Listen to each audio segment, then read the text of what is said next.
Kung ang bato mahimong bulawan,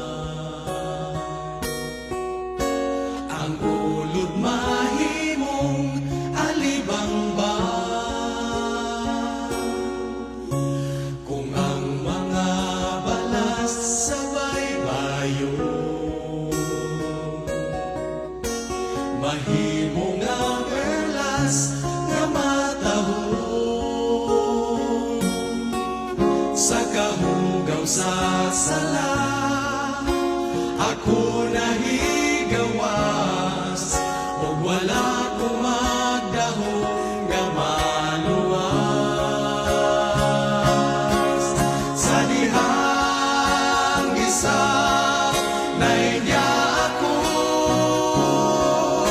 nahimong mabungahon ang pangandoy ning kalag ko.